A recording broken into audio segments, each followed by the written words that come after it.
Welcome to the Honest Dog Breeder Podcast with me, your host, Julie Swan, where each week we dive in to discuss all things dog breeding so you can build a breeding business you love, producing dogs that fulfill their owners' dreams. I believe you can have an honest dog breeding program that also pays the bills. So throw those pods in your ears while you're cleaning kennels. I'd love to join you. It happens. A litter is born, whether the market is a little wonky, you haven't quite gotten your name out there like you wanted, or life happened and you plumb forgot to really get out there with your advertising.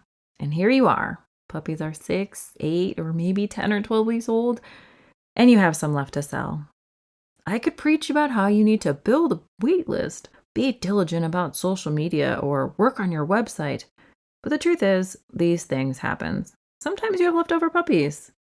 Buyers would sometimes ask me what I would do with leftover puppies. I think for most of them it was a little curiosity. They were just wondering. I think some were looking to get a deal on a second, but it's a good question nonetheless. I used to tell these buyers that I had a good recipe for puppy stew. Try it out sometime. It's hilarious, the facial expressions you'll get. Okay, so maybe that's a little crude.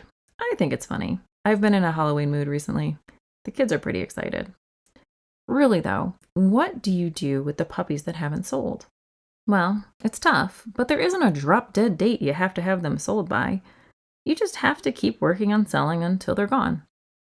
I know there's that feeling in the pit of your stomach the day they turn 8 weeks and you still have puppies without a home, but just take a deep breath. It's not too bad.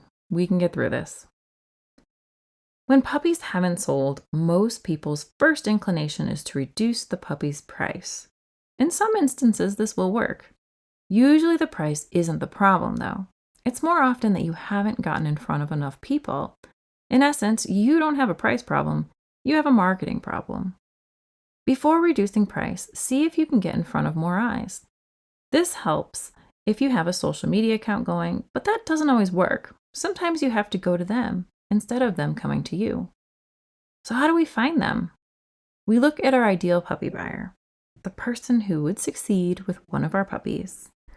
I hope this point gets embedded in your brain where you get irritated when I say it because you've heard it so much. It really is the key to everything with your breeding program and the success of your puppies and their families. Okay, so we have our ideal puppy buyer. Now we need to look at where they'll be looking for their puppy. This comes down to demographic a lot. For example, if they're on Facebook more, which is common for people around 45 and older, while you'll see younger buyers on Instagram and younger still in places like TikTok and Snapchat.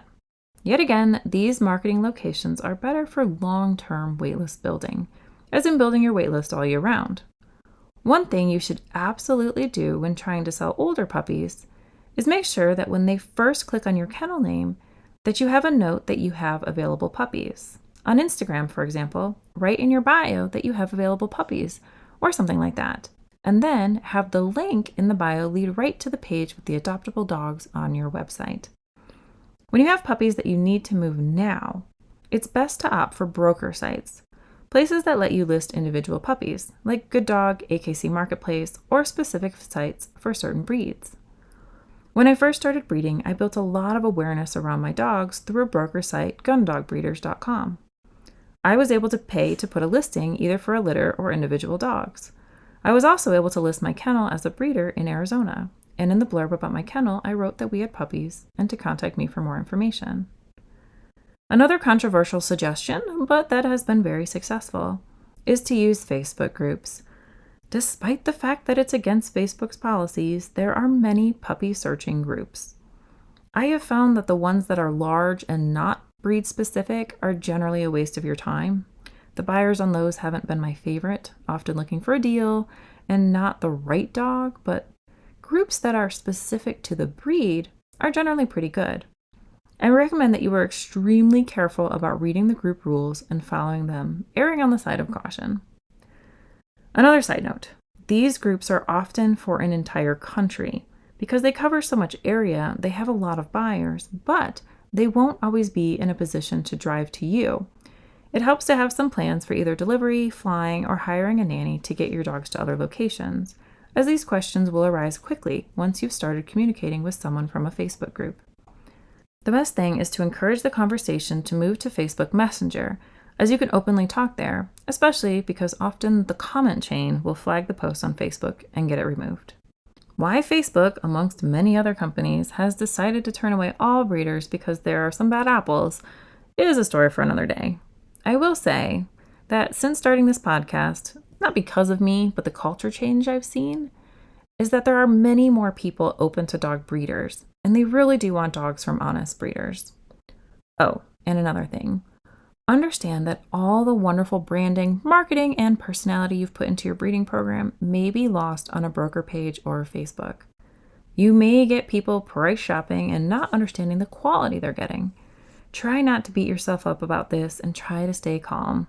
I know my blood pressure has gone up many times when the conversation started with, "How much are your puppies?" However, this is the nature of these sort of sites and the buyers that are on them. It doesn't make them bad people nor bad dog owners. They just aren't educated yet.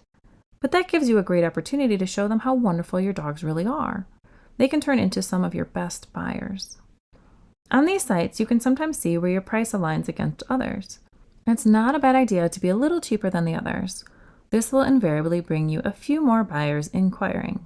If nothing else, it'll give you a little practice talking with them. I wouldn't say you want to be drastically lower in price, but about 10 to 20% cheaper depending on the price.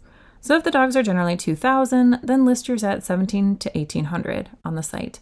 If the general price is $1,000, be $800. If the general price is $4,000, be $3,600. When you drop price, please never use any of the real estate or retail marketing phrases like priced to move. These are live animals, and that will come across like they're not worth caring about. You want to give them every bit as much value and care as you did for the puppies that are already sold. The mindset is that you haven't found the right fit yet, not that something is wrong with the dog. Occasionally, you get buyers that you really like, but your price is just out of their budget. But you know they'd take excellent care of the dog. I used to keep a list of these buyers. With these buyers, you can reach out and say something along the lines of, "We have this puppy and the buyers backed out. They forfeited their deposit, so I can sell the puppy at a lower price. Would you like him?" You may notice that this is a bit of a white lie. Technically, there was no deposit on this puppy. So why, Julie, the so-called honest dog breeder, might we use such a tactic? Because it retains the value of the puppy in their eyes. If you sell a dog for cheaper and you wouldn't sell it at that price before, you have to explain why that was okay this time. Most people will assume something is wrong with the dog, so we have to explain that the dog is fine, and this tactic does that. I have also been super honest with people and told them I simply failed to market them, and so that's why I have them. That the leftover puppies are totally my fault as I got wrapped up in managing my life. And that has worked out okay. Another option is to reduce the price under the guise of a co-own or guardian home opportunity. This, yet again, retains the value in the puppy, potentially even increasing value, while allowing you to reduce the price. The situation would look like this. You offer the dog at a discounted rate in exchange for being able to breed the dog at a later date. Remember, the difference between guardian homes and co-own is if the person is on the papers, as in if the owner is on the paper with the breeder, this would technically be a co-own. If you are the only person on the papers, then it would be a guardian home. The concept of a co-own versus a guardian home is that a co-own has interest in the offspring of the dog, while the guardian home doesn't. Anecdotally, I've found that it often goes over better if I write my guardian home contracts as co-owns, so the buyer is on the papers with me. This helps them take ownership and responsibility for the dog. In this instance, they have no interest in breeding themselves, so it falls under the concept of a guardian home, where essentially it's their dog, but you have the breeding rights. However, in some guardian homes, the dog is only in the breeder's name until they're done breeding.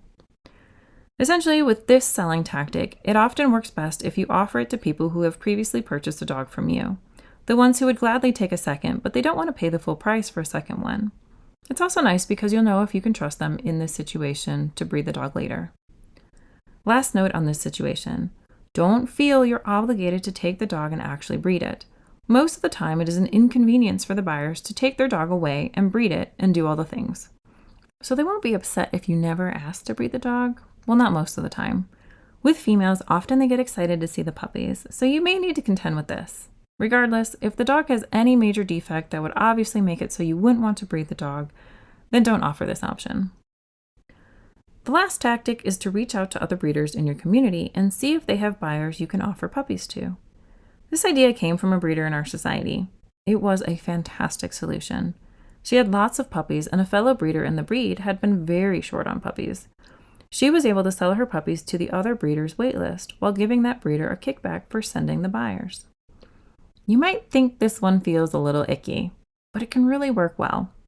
It can be hard in the breeder world to have the mindset of abundance, especially with other breeders. It seems like so much of breeder-to-breeder interaction is competitive and judgmental. Like you feel the second you ask if they have slots on their waitlist you could sell to, they'll say, "Oh, looks like you screwed up. Why isn't your program selling puppies? What's wrong with your stuff?" Yet I think breeders are actually more forgiving and understanding than we often think. We've all been in the position of trying to sell puppies that are past their go-home date. So you might be surprised at them being open to the idea, especially if they get a commission for the sale. It's generally easiest to do this when working with a breeder who you know and who knows your dogs and is confident in what you're producing. Often this would be the breeder you got one of your breeders from, but it can also be a breeder you share a stud with or just a fellow breeder in the breed that you can chat with. I know for me, I had 2 people who had bought dogs from me and wanted to breed their females to my studs. I was more than happy to work out a deal with them, selling some of those puppies to buyers on my waitlist. It was particularly helpful that I knew the type of puppies that would be produced, and I was confident in them. I also needed the help with extra puppies because I was in the middle of retiring and replacing females, and I didn't get the timing right and was short on puppies. This happens sometimes. More seasoned breeders get short on puppies, and then they feel like they're leaving their buyers hanging, waiting too long for puppies. It ends up being a good solution for both parties. Just remember, the right answer would be to give a bit of a kickback to the other breeder, somewhere between 10 to 20% of the final sale price. Regardless, it's worth the ask. What do you do with the puppies that are still home? You still have to manage the puppies that are left over as they get older, which they do only get messier, crazier, and more skilled at escaping. If you only have 1 or 2 left over, it helps if you can start to integrate them into the flow of a home. So they start crate training, they start getting fully housebroken, not just litter box trained. If you can add some socialization, take them with you to the store or on car rides, all of this will help the transition to their new home. I know this is hard, so give yourself a little grace with it. For some of you with the little kids, a job, a husband who works an intense job, or if you already have a lot of dogs or other litters on the ground, this simply may not be possible. The goal is to do the best you can. For every yes we say to something, we give a silent no to something else. You have to pick and choose your battles and consider the payoff. If doing the extra training with your puppies would take away from the precious and limited family time you have, it isn't worth it. However, if you have time to socialize, train, and housebreak your puppies, this can retain their value as they age since they come with training. Again, look at what will work for your situation. You might be better off spending 30 minutes a day advertising the puppy instead of training him. Those puppy days are precious for buyers, so we want them to have the opportunity to share those moments with their puppy and build that bond. But of course, we have to help the puppy and buyer find each other. A final thought. It is common for breeders to be hard on ourselves. When you have leftover puppies, you often run the line in your head that you're a failure, that you suck at breeding, and you may question if it was all worth it to do this breeding thing. Believe me, I hear you. I had those conversations with myself a lot, and even more so when I have leftover puppies. Yet, I realize that these things happen. Sometimes, well, most of the time, I'm to blame, but it isn't a terrible thing. It just means I didn't put as much time into advertising as I should have. Maybe life got in the way, or my son needed more help with reading that semester. It doesn't mean the decisions you made were bad, but it does shed light on where you can improve. So, as always, with everything breeding, reflect back on what worked, what didn't work, and how you can fix it next time. It's a much better use of your time than to wonder if you're a failure. I don't think anything that's worth it comes failure-free. Part of the journey is failing and growing. After all, I can only write you this podcast because I've been there, done that, got the t-shirt many times. You could probably build a quilt with the t-shirts at this point. Remember, when you have leftover puppies, it's almost always a failure to market rather than a quality issue. The failure in marketing comes from 2 things. Failure to market in general, as you simply didn't put it out there that you had puppies, or you put it out on your website but didn't have traffic to it. Or you didn't know your ideal puppy buyer well enough, so your marketing is falling flat when it lands in front of people. I know that so much of breeding is business. That's why the Dog Breeder Society doesn't just tackle the facility management and dog stuff, it tackles the business and marketing side of things.